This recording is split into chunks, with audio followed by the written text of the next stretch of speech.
মায়েরও হাসপাতাল কিন্তু এইরকম সেখানেও আমি এই মাধ্যমে আর আমি যেখানে বলবো যে এই যে বললে আমি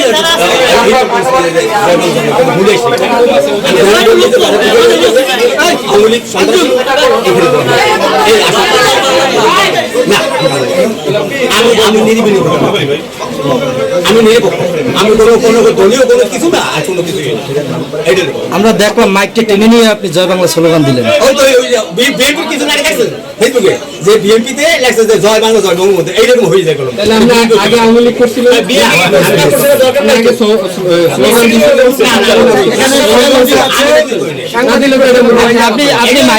আপনি মাইকটা নিয়ে স্লোগানটা কেন দিলেন? ওই ভাই বলেছে কইলেন না যেটা বলবো করবে সেটা না বললে আরেকটাই আসল কথা বেরিয়ে গেছে নাকি ওইরকমের কিছু হইছে না ভাই।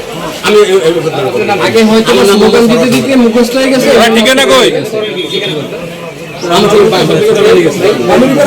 আমি ব্যবসা করতাম। এই লোক আওয়ামী লীগের একজন দোসর, যিনি আমাদের সুস্থ আন্দোলন শেরেবাংলা মেডিকেল সংস্কারের যে আন্দোলন আমরা করছি, এই আন্দোলনকে বিতর্কিত করার জন্য তিনি আমাদের মধ্যে এসে তিনি বিতর্কিত বক্তব্য দিয়ে ছাত্র সমাজকে উগ্রভাবে তৈরি করতেছে, যাতে ছাত্র সমাজ একটা দুর্ঘটনা ঘটায় আর এটাকে তারা ট্রল হিসাবে ধরে নিতে পারে।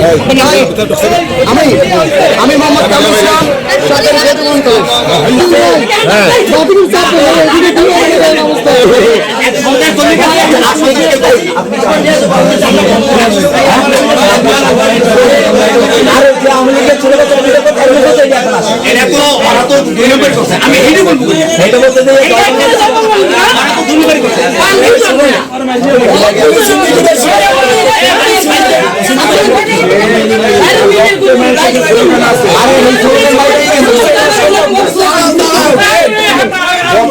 স্লোগান মিশে গেছে তার